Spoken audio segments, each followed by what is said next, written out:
What's good, YouTube? It's Showtime Matthew here, and today we're reacting to brutally ranking Ash's Battle Frontier battles. This is from Wheezy, and I think we already covered the last ones. Last time I checked, when it came to Wheezy, he covered Kanto, Johto, and Hoenn. I think, yeah, I think he did all three. Now he's doing the Battle Frontier. All right.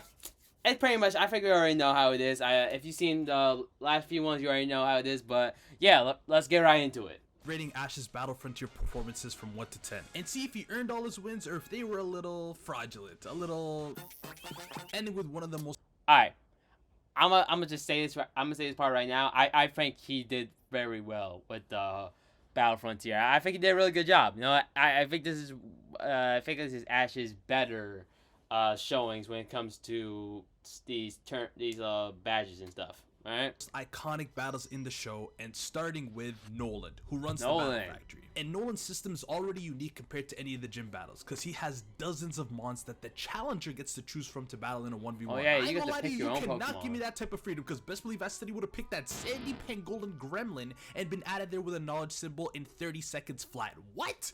Yes, I'd use my water starter, and yes, it'd have Hydro Cannon. We in post game, ain't we? But Ash has more shame than me, and decided to not pick any of these mons, but instead a mon that Nolan doesn't even technically own. I want to battle with Articuno. Wait. This brother casually. Wait, hold on. Nola didn't even own Articuno? Wait, so what's he? Wait, if he technically didn't even own him? Oh shit, damn, I didn't even realize that. I didn't even know that. Houses his Articuno friend that chills in his plane hangar, and Ash insisted that just this chilling? was the opponent Okay. for him. So that's one half of the battle sorted, but it takes two to tango. And Ash, who are you bringing? Oh yeah. Look behind you. Yes, sir. I mean, who else, you know? Yes, sir. Sense. And they get right to it the next round. Gotta love it. Gotta love it. The matter is that I have already talked about this battle in particular, and I may be in the business of yapping, but I ain't in the business of repeating myself. But in short, the battle was pretty even until Articuno revealed to have a devastating secret weapon. Water Pulse. Now, admittedly, it was just Water Pulse, but shit, it looks like a Spirit Bomb, hits like a Spirit Bomb. The move on its own and combined with Ice Beam for combo attacks made it difficult. Oh, okay.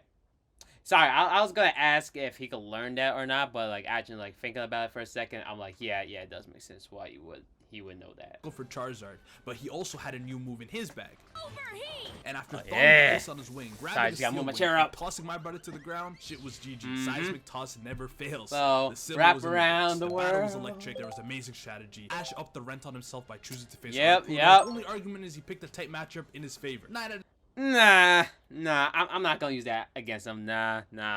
I mean, like, it's an Articuno. It's not really one of the strongest, legendaries, but at the same time, like, you can't get mad at him for picking the right choice for it, honestly, because outside of Pikachu, who else could really beat Articuno on that roster for real? Like, I'm pretty sure at this moment, Grovyle didn't evolve into Sceptile, so he don't even at least have his strongest mods, so it does make sense for him why he would just pick Charizard instead of like anybody else. I mean, you can make a good argument for Pikachu because Articuno's a flying type, but at the same time, his ice type moves plus that Water Pulse was a very strong attack, so yeah, it makes sense why he would pick Charizard. Alright, so I can't really knock him for that. Alright, he made the right move. Now let's kick on with the next one. So Greta runs a dojo, and her idols are these two gym leaders. And I'll tell you something right now for fucking free. Anyone who idolizes that brother J-Slat, who was a little too comfortable with his Machoke, can just piss right off.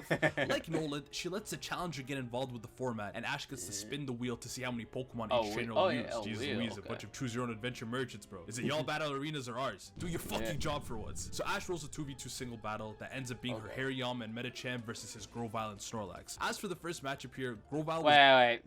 I remember this. I remember this one. Oh, yeah. I got something to say about this. I got something to say about this man Snorlax. Okay, but we're going to save it for the end. About as useful as Gudra against Alon. I mean, honestly, he was cheeks. Ash tried all these Grovyle was useless on this one. When the Sumo Slammer pulls up like, come here, you little green... You really just gotta front. No matter how much speed he used, when that focus punch comes in for the fucking wallop, it's night-night. Overrated. turned Grovyle into Flat Stanley. Go pop a flower from a game, you sappy fucking lizard. So after they finally even out the weight classes a bit, we get an actual matchup. Jeez Louise, but until my kids, this was G-Lace Jake versus Yusuf, and it was absolutely peak. Look at these heavyweights going at it. Snorlax was firming hit after hit till he decided to dodge a focus punch in time to shatter Hariyama's fist and gut him with an ice punch for the revenge kill knockout. Then Medicham came in and started doing Snorlax for business. I'm talking dodging hyper beams, doing a spin like get your fat ass on the ground. Team Rocket also pulled up, but you know how that went. Yeah. Anyways, yep, 1-2 get out. With focus punches as he was resting, dodged the hyper beam just to punch him up again, and gave him the 10-piece McFlurry. But the most dangerous opponent in life is an agile fatty, because he was firming the hits, dodging the knees, and we know how them ones go. And it just took one belly flop slam to turn him to a pancake. Yeah. Oh shit, yeah, never mind. Forget Grovyle. He turned this Pokemon into Flat Stanley. Holy, this Pokemon Flat Grovyle and Stanley. Snorlax moving like the greatest Lakers duo of all time. Not much to say. Alright. Now, here's what I gotta say about Snorlax. Snorlax is one of those characters where if he was in the show a bit more, he could have gotten a lot more love. Like I know, we all love Snorlax, okay? Snorlax a great Pokemon, but I know the writers I feel like the writers realized he was a bit too strong, so they showed him less or like had him sleep the whole time. And yes, I know that's a part of his character, but I feel like in a way they were kind of trying to nerf him so like he doesn't end some of these fights too early. Because let's be honest here, a lot of these Pokemon, there's not a lot of Pokemon that can really fight Snorlax. Like this Pokemon knew Ice Punch, Hyper Beam. Matter of fact, I can't even name all the attacks he knows. Like, I think he knows like 5 or 6 attacks. Like, each one of the few Pokemon I have seen to know more than 4 attacks. Alright? Each one of the few. I remember, it's two I remember, okay? It's Ash's Snorlax and Drake's Dragonite. Alright? Those are the 2 I remember. Okay? And it is really sad that we didn't get too much love for Snorlax. Like imagine if Snorlax was around for like Johto or at least maybe Hoenn more. Or well, not more. Well, Johto, I wish he was around more for Johto, and for Hoenn, I wish he was there too. Imagine if he was in Johto and Hoenn. This man would have been absolutely elite. Like he could have smoked half of that tournament by himself. Like that's how cold this Snorlax is, alright? Like the writers knew not to let Snorlax run off by himself, or at least to give him more screen time. All right, he would have cooked. To be honest, Snorlax. Enough said. 9 out of 10. As for Mickey, absolutely. Don't what? No. But brother, I counted at least 45 focus punches. No hyperbole. There ain't a normal type under the sun that confirmed that. Lazy. I mean, Hisui and Zorua. Cool it, fam. I mean, like Snorlax is pretty strong though. I really don't work around it. I'm fine with it. I am extremely intrigued. So Tucker is the rock star, idol, celebrity of the battle frontier. Think Jackson Wang meets the Sugar Plum Fairy, and every battle in the dome is treated like a full-on World Cup final. And you know what is a major sporting event without the press conferences? Oh yeah, Ash got press right here. In the recent Johto Silver League, we gotta ask, how does the battle dome rank among the biggest stages you've ever battled in? You heard that, mate? I'm a finalist. If you don't like your dumb ass in, we in public. Sorry. This stage is up there. Over here, Ash. Reporter Gerald from the Marvel Times. What is your strategy to deal with a trainer as talented as Tucker? Who's Tucker? Yeah, like the lack of professionalism is just pissing me off. Put a couple of lights and cameras in front Wait, of the did he not know who Tucker was? Wait, what is that just Weezy, or did he deadass did not know who Tucker was? If so, I'm like, oh my god. I'm like, oh my god. Bro. He's in the food chain. You got Tucker over here getting Team Rocket to handle his hair and makeup, and you still wearing that dusty ass hat from '96. What's the difference in their emotion? Oh yeah, no, I'm pretty sure he changed his hat, right? Yeah, I'm pretty sure he changed his hat.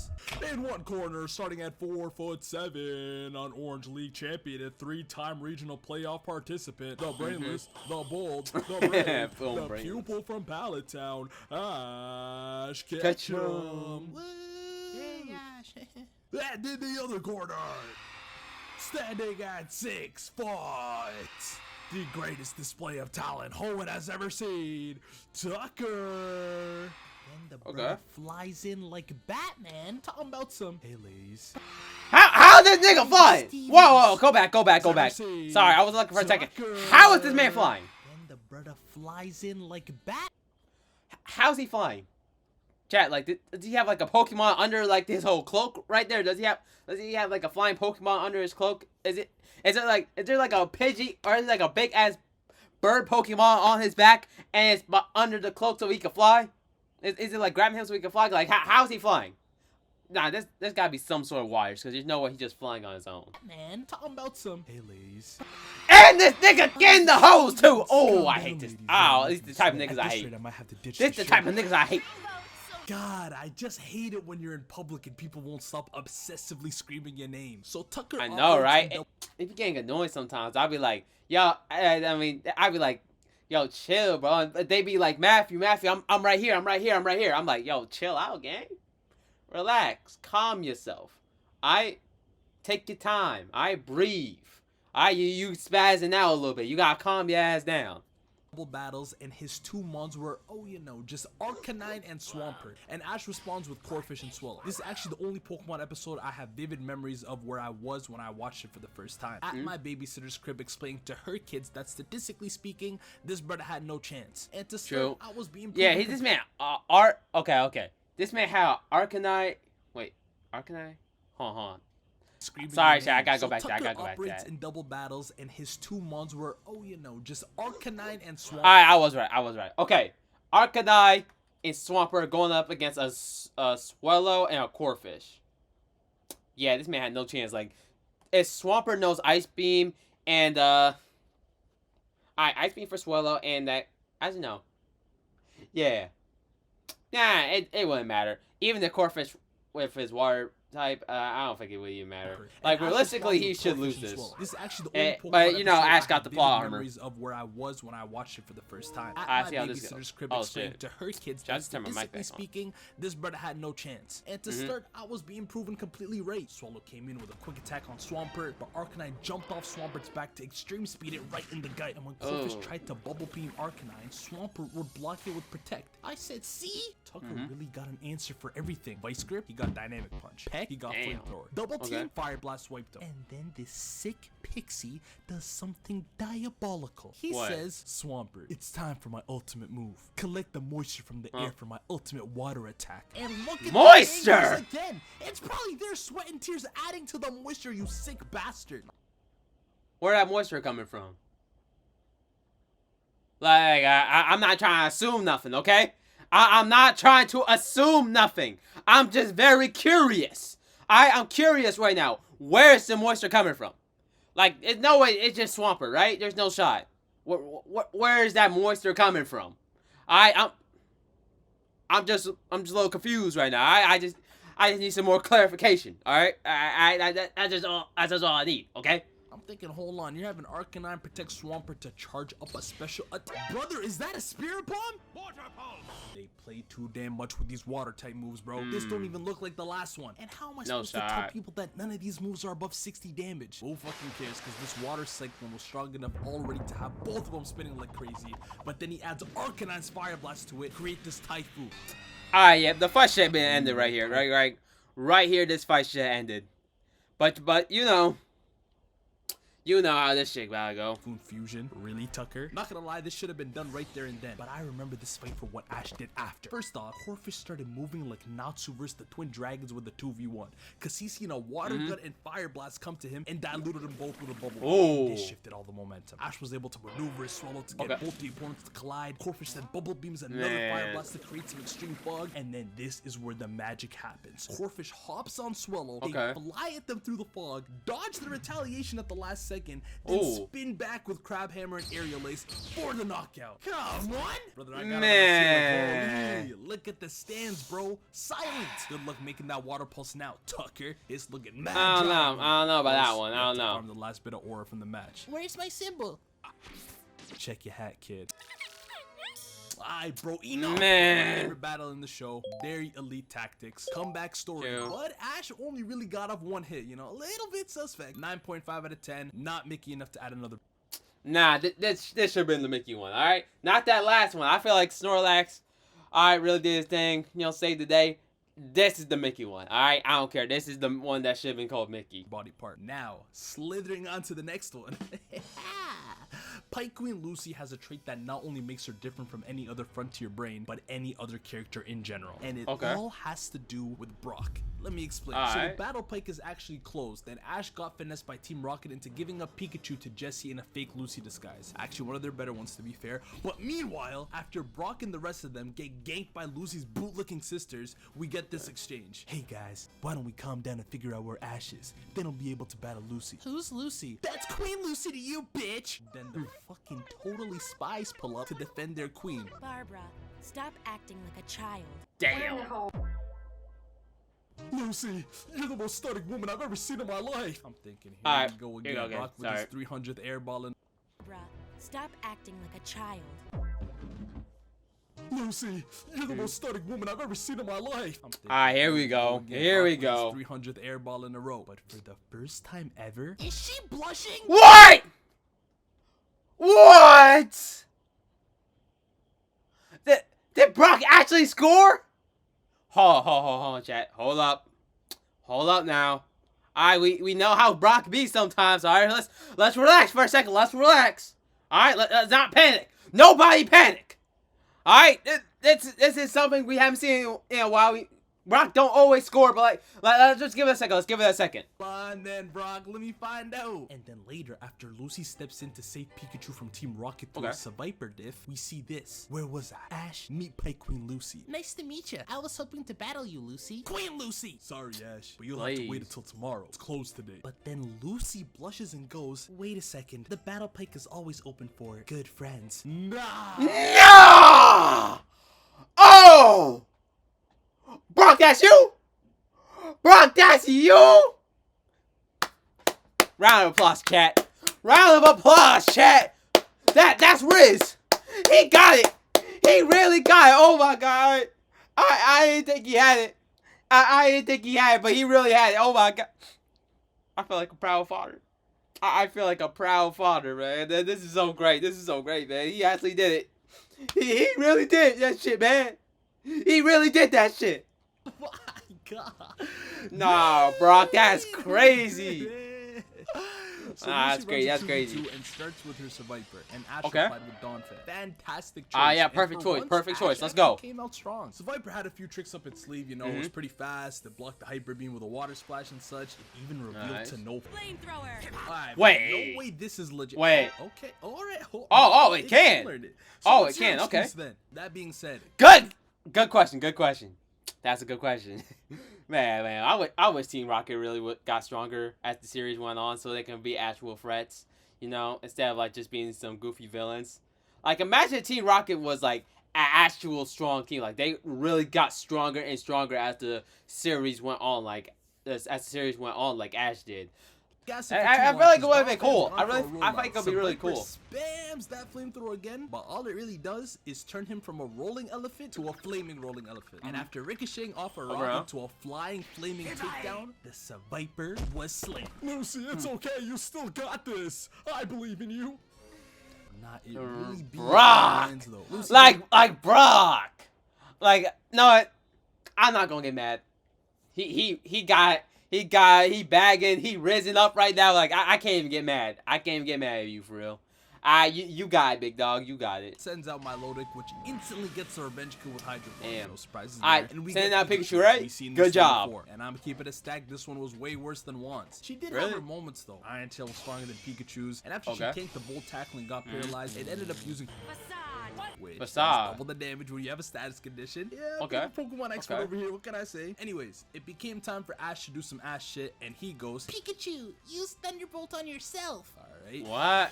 So then Milotic launches a Twister. Pikachu used Thunderbolt to enter inside the Twister. He corkscrewed himself into another Volt Tackle for a power boosted attack, and bada bing, bada boom. I mean, shit. Final move, but her mascot, like the literal mon that the arena got constructed from, got dealt with a little too easily. Yeah, I'm not gonna lie, that was a little bit too easy. Even though we had Dolphin. I probably got the name wrong. Dolphin, but I don't know. It was just a bit too easy for Ash. It was too easy. I've seen Pikachu versus Milotic before, and this one was worse. T-Bolt on himself is a little bit suspect, but Brock canonically finally pulled some shit. I'm feeling a slight 4 out of 10. No Mickey. And while the... Wait, how that makes sense? How does the 9 out of 10 get a Mickey, but the 4 out of 10 don't? That don't make no sense. That don't make no sense. Like, shouldn't the lower ranking get the Mickey?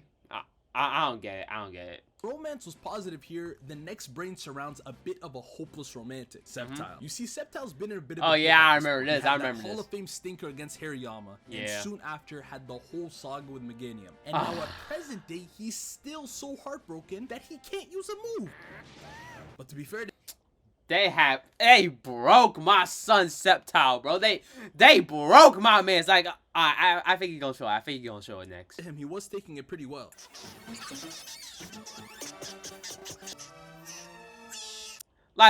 Look how they got my mans. Look how they got my mans here. He broke it. He can't use his powers. He lost his potential girl. I mean, it was never his girl for real. But y'all know what I'm getting. Y'all know what I'm trying to say. Y'all smart. But they broke my mans, bro. They broke him, man. That broke my heart, bro. That shattered me, bro. Like that little cry out, hitting the tree and shit. That broke my heart as a kid, bro. It really did. Who are we kidding, bro? Let me set the stakes for you. Ash and Sceptile lost in a forest alone, separated from even Pikachu. They're wandering around for an exit but hit a dead end, and on their tail had been a swarm of angry Beedrill protecting their kids as it's Kakuna metamorphosis season. Ash literally has to equip some dead stick and starts whacking it around, and it looks like it's now or never for Sceptile to lock back in. He steps in front, the pressure's on. Oh Lord! Just say it. The Magusi can't be that crazy. I mean, come on. No way, no way. Right now. Like, even in the life or death situation, you still can't help me? I'm about to die. And you still can't. Oh my God. They broke him.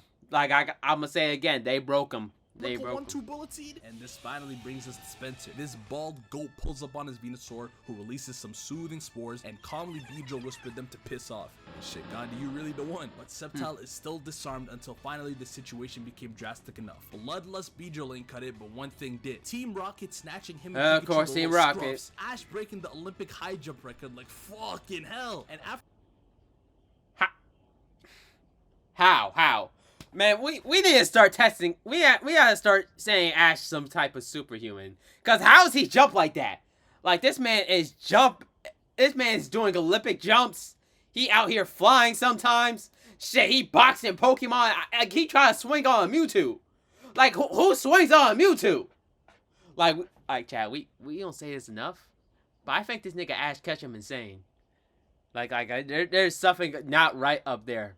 Like, this man might actually be insane. This man was fighting. I'm pretty sure this man swung on Mewtwo, wrestled with Lucario. Like, this man is insane. You cannot convince me otherwise. This man is insane. After he started falling to his death, my guy finally escaped the Green Bunny mind control, Leaf bladed out, dove down with quick attack, and bullet seeded to cushion the fall. Getting over his shorty was a quick heal bell from Spencer's Chansey, and my guy was good as new. Go on then, get the straw in your mouth, you fucking Romeo. The next morning, his 3v3 with Spencer began, and Sceptile got thrusted right into the limelight against Shifter. Now Spencer's all spiritual, so he was like, we should battle outside, little ketchup packet. And the battle arena wasn't just this rectangle. The entire jungle was fair game, so they don't even spend a second at the arena before Shiftry darts into the jungle, and the two of them use those grassy instincts to jump around and attack each other evenly. Shiftry seems to gain the upper hand with a devastating shadow ball into a rock smash by this waterfall, until I see something that dropped my jaw. Wait, I just remember something, my bad. Battle outside, little ketchup packet. And the battle arena wasn't just this rectangle. The entire jungle was fair game, so they don't even spend a second at the arena before Shiftry darts into the jungle, and the two of them use those grassy instincts to jump around. Nah, this was cold. This was cold, alright? This is my favorite part. Shadow ball into a rock smash by this waterfall, until I see something that dropped my jaw to the floor. Sceptile was not under the rubble. He was on top of the waterfall, coming down with Pound! Fuck off. Do you want to see what move bro was working on? The man was perfecting Pound. Nah, I'm not gonna lie, I actually apologize. That's one. Next. Alright, good job, but at the same time, why is he still using Pound? Like we at his fully evolved form. Why are we still using this damn level 5 attack? I mean, good job, but like, come on. Why are we still using Pounds? Come on, you tell me there's nothing else we could have learned? Like, shit, I'd rather have him have cut, even though he has Leaf Blade. I'd rather him have cut. Like, come on now, come on. While spinning around. The sun then starts shining, and Sceptile hits a solar beam. He jumps Yeah. like a hyper beam Alright, jump that and shit. blasts it for the kill. Boom! Sceptile got over his crush. Ash handled Yep. the unique battle arena perfectly. Overall, very solid. Yeah, 8 out of great 10, fight. Great not one. Mickey. And I wish I could say the same about the next one, but oh. So Wait, what's Annabelle's going a on little here? different Wait, type what was of this trainer one? in that she is a Pokemon whisperer. She's been on this shit since Okay. before Diantha existed. Her intro to us is actually saving Ash and Pikachu from an angry Beedrill, and imagine, they're just chilling, haven't even gotten her name yet. Fucking Gyarados just jumps out the water and charges towards them for no reason. Luckily, Gyarados, slow your ass down. You doing all this extra shit for what? Like we don't got a Pikachu that'll zap your shit senseless if you don't tee up. Look at him, wagging his tail like a puppy. Fake demons, bro. She got him all shy. Whole time he just had a splinter. And now look at him, cheesing like shit. A human that can speak Pokemon. What a freak. So Ash and Annabelle then do a little bit of I know Meowth not talking. No, whatever. so the battle starts, and after some insightful commentary from Brock, It's a water type against a psychic type. Alakazam absolutely Jeez, great analysis, I guess. Who couldn't see that coming? bro in a Whatever. seafood boil. Corphish couldn't even land a hit on my man, but through psychics, focus punches, and side beams, my guy was cooked. Tauros then came out and hold on, cause I ain't seen Tauros. the Drake battle, and I knew that shit was a fluke, cause this man went for 2 takedowns, but Alakazam hit him with the same 3-piece combo: psychic, focus Really? punch, side beam, wagyu, brother, leaving it to a 1v3 for the rat. And I'm thinking, low key, if anyone can do it, it's gotta be this brother. And honestly, I would have been convinced if this spoony mustache bastard didn't just eat a thunderbolt like it was some fucking carpet static. So what's gone on there then? And reveal its 4th move. Recover. They then approach each other Of with course. focus punch and Iron Tail. Then Alakazam overpowers him with a side beam. And Ash realizes this Alakazam has been here far too long and goes for the big swing with Volt Tackle. The only problem is He's confused. that side beam gave him levels of CTE that he started Damn. Volt Tackling towards the wall. Ash, being the guy he is, steps in and Okay. hugs it. I'm thinking, alright, Luffy, didn't know you were the rubber man. Give the heart of the cards tactic a rest for once. And after that type of hero display, you know momentum's on your side. So through simply thunderbolting harder than Alakazam side beamed, David Blaine was finally dealt game. with. Alright, 1 down, 2 to go. What we got Oh yeah, next? right. He got 1v3 this. Yeah, so Pikachu lost this fight. Matter of fact, other than this quick attack against his Iron Damn, I actually thought he was gonna win that. defense, it wasn't looking good, brev. That meteor mash to the gut into a hyper beam against your Volt Tackle, like, Yeah, but he's- let's yeah, fucking he's get good back to the motion. drawing board, Yep, shall we? yep. And he decided to draw up some team bonding, some running, some synchronized attacks, some more avoiding of Beedrill. God, his face just pisses me off. Look at him when he gets stung. Damn. The brother even tried doing Annabelle's telepathy thing. Use harden. Harden. Harden. Harden, you cannot do that. Yeah, Nope, brother, hold no, your you horses. cannot. You mean to tell me you trying to tell your Pokemon to harden telepathically? You are a freaky ass frog, my friend. And speaking of friends, it seems as though the gang has noticed that Ash may have made a new one. And somehow all this BS was enough for him to miraculously feel ready to battle again. So the matchups start the same, but the results were anything but. They clash with their physical attacks, then their specials, but then something happens that sounded the Mickey alarms. Alakazam hits Corphish with a side beam and confuses him. Corphish bypasses it and hits a crab hammer. No problems here. We've all gotten lucky with confusion before. This is the issue. Corphish, return. Okay. Now, Corphish, come out and do Bumblebee. Whoa, This whoa, gotta be a hold up. Can he do that? Like, can he? Is he even allowed to do that? Is he even allowed to do that? yellow. I'm sorry. It's true switching your mons cures the confusion, but you can't just send out the same fucking mon, bro. So when Kadabro's making your Pikachu do the Dougie back against Sabrina, you thought to yourself, nah, he'll be alright. I'm noting this shit down, fam. Anyways, Corphish deals with it, and Metagross then comes out, hits him with the revenge kill, and we're even here at 1-1. Tauros then comes out, and this was just a battle of meatheads. Quite below Metagross' standards, I gotta say. I mean, as a steel type, how can you allow this cow to launch you this high into the air like you're a damn soda can? Then later, they collide with Meteor Mash and Takedown, and by some grace of the Arceuses, we get a double knockout. Genuinely might be more impressive than his Drake performance. Nah, I'm just playing. Where was the fissure at, my guy? And where the hell is your subscribe status? Give it a little head before Tauros. Come on, come on. So we got to the finale. Pikachu and Annabelle's revealed ace, which was Espeon. And allow me to show you the mental warfare Annabelle executed on this man. Pikachu quick attack, Espeon quick attack better. Pikachu Iron Tails, Espeon Iron Tails better. Fair play, it's an ace, you know, not abnormal moves either. But then Pikachu Thunderbolt, and I'm thinking, piss off if you can mimic that. Espeon, Zap Cannon!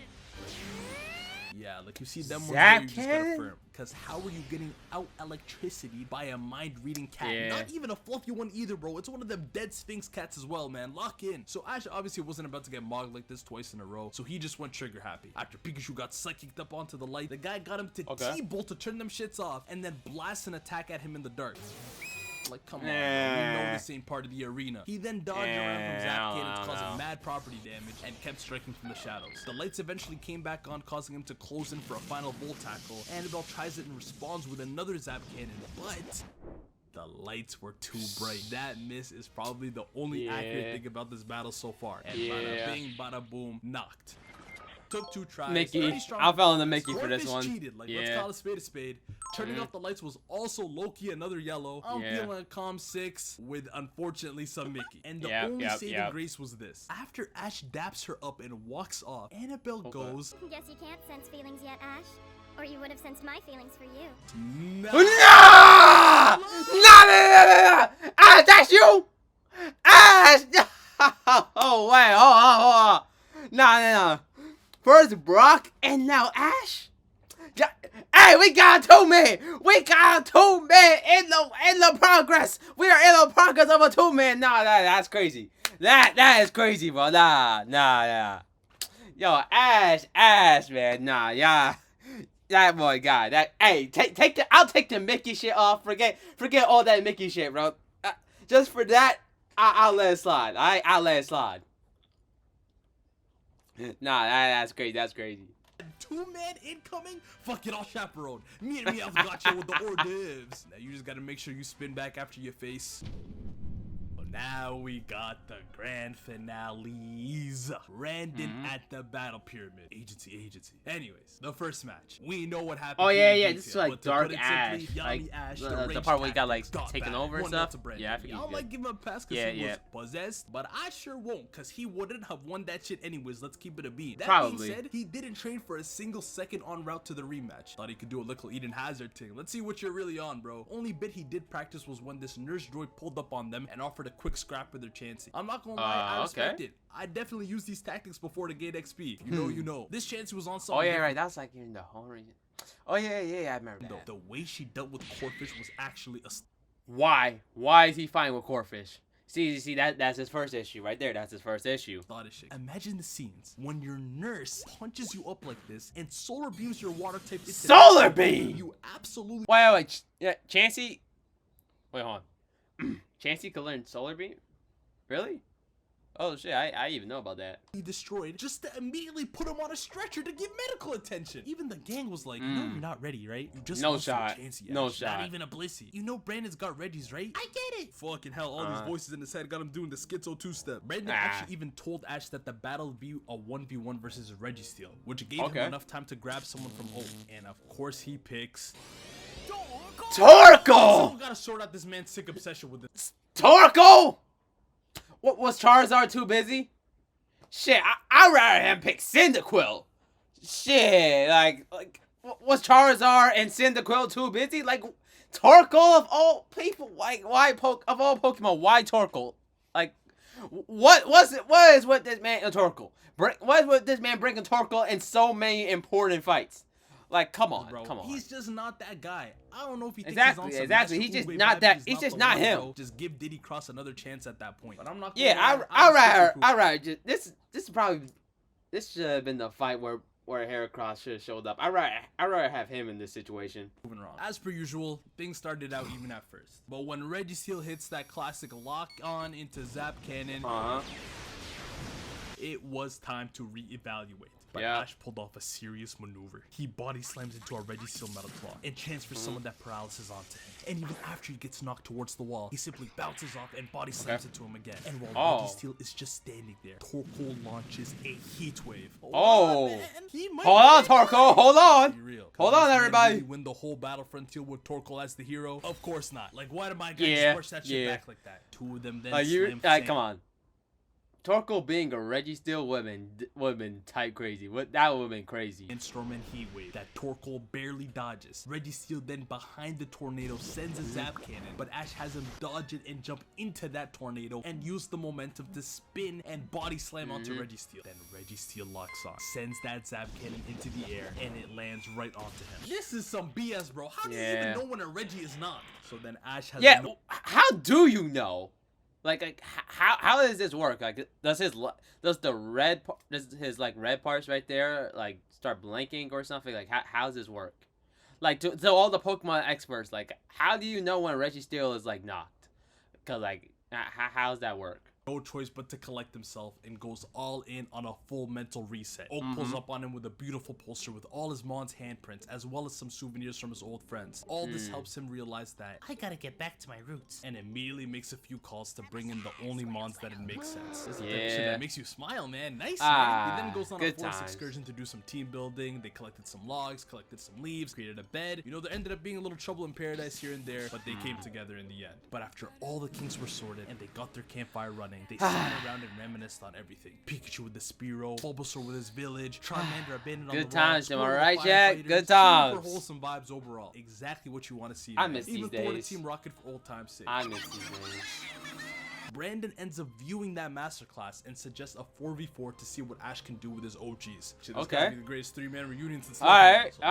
So Brandon decided to chill on the now we got a real team right here. And instead starts off with Dusclops. And off rip, I had to pause and pace around because I know what Dusclops are about. These mons are good for fucking nothing but trolling. Because what do you mean a Will-O-Wisp is going even with a flamethrower? And it was clear that the lights were too damn bright for Ash. See how he gets done here. First of all, he gets hit with Mean Look, which is already like, why the fuck is this ghosty creep trapping me? Then Dusclops hugged the Steel Wing, like literally hugged it, then confused Ray. And that shit just left Ash in shambles. Return! Brother, this is looking sad. But that's how I know. Yeah, like, did he already forget the Milotic? Annabelle Alright, made that phone call and warned him of them slimy tactics. And now the whole arena is shambolic. Brock's hopelessly trying to hit the one-man, two-man. Charizard looks like he just smoked a rare candy, but no one's lost their head more than Ash. After this man hits his Talk No Jutsu to get Charizard to lock in, he gets momentum good old back on his Talk No side Jutsu. just to lose it again. Because he gets Charizard to Steel Wing uppercut, Dusclops into the sky, and that's where he choked it. Okay. Seismic toss! Is he not Ghost type? Like, how's that? Wait, hold on. Is he not Ghost type? Hold on. Been saying that this move is the GOAT, but brother. See, that's what I was wondering. Like, see, that was what I was thinking about. You weren't. So then Bulbasaur comes out and it starts off pretty simple. Dusclops hits that Mean Look, but like, how did Ash forget that this man that Dusclops is a Ghost type and he's using like a Fighting type move? Wait, yeah, a Fighting type move. I almost forgot. I almost forgot that Seismic Toss was a Fighting type move.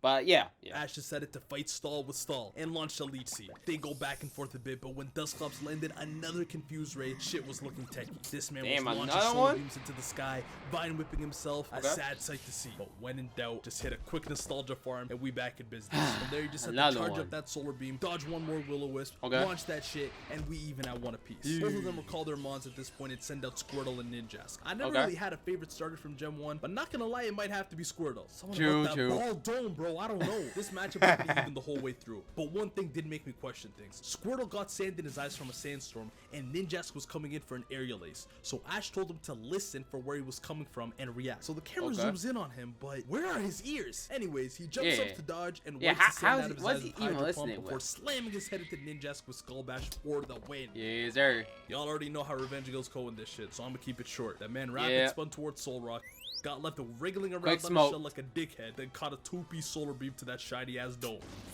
So Bulbasaur had to come out again, and this matchup forced me to put some more respect on his name. The man hugged super effective psychics and side waves until both of them decided to fire their own solar beams, leading to a double knockout, which sets the stage. Hold up. We don't talk about this enough. Bulbasaur is honestly a upper tier when it comes to like battles and stuff. Like, I know we don't see him much battle after the Battle Frontier, like after this fight, but he's really an upper tier character if we're really being honest. Like, fighting wise, he's more like higher on the rank than some people would think. You know what I mean? Like, he actually really is really cold, but we don't really talk about it. for the final matchup of the battle and the Frontier. They both flex their moves a bit with Thunderbolt and Blizzard, but neither do much. Pikachu then goes for super effective Iron Tail, but Reggie starts ice beaming the ground to give him that home court advantage. He starts skating around like Connor McDavid, but Pikachu's trying to avoid the ice as much as possible. But Regice ain't a legendary for no reason. The man summoned ice pillars from the ground, trapping Pikachu, leaving him open for a finisher. But nah, Brandon don't move like that. Now rest. The man is looking for that slow, painful death. Pikachu's able to get out and tries to jump him while he's resting, but Reggie simply wakes up and takes it one step further by putting him in the ice. And for the fourth time this battle, Ash spams that nostalgia farm. And for the fourth time this battle, it works again. Reggie ain't going for it and slams him with a focus punch that pinballs him across the ring. This meathead simply said, okay. Brandon tries to recycle that rest tactic, and Ash decided it's time to end this shit. What's he about to do? And goes for the ult. Volt tackle. And you already know, speeding down the ice, dodging the ice beam, and slamming his snowman into the wall. Game, set, fucking match. Yes, Good end to sir. the Battle Frontier. Pikachu and Bulbasaur went crazy. It was moving a little nervy to start. Yeah, Brandon Charizard, I was Regis disappointed. like that yet, and it took 3 tries. 7 out of 10, not Mickey though. And for rejecting the Battle Frontier brain offer, not gonna lie, that's Aura. So that's bonus points in my books. And bang! Battle Frontier battles rated. Now it's actually time for Sinnoh. Let me know if y'all are down below. And as always, I'm gonna catch y'all very, very, very soon. Peace. Alright, yo, Weezy, WV, yo, that was a good one, Alright, y'all, that's gonna wrap it up here for today. If you're on YouTube, make sure to like, comment, subscribe, turn on post notifications. If you're on Twitch, make sure to drop a follow. If you're watching this on TikTok, make sure to drop a follow and follow all of the socials down on the bottom of this screen or in my bio, okay? I hope you're having a great day. Hope you drank plenty of water. And yeah, I'll see y'all next time. Bye.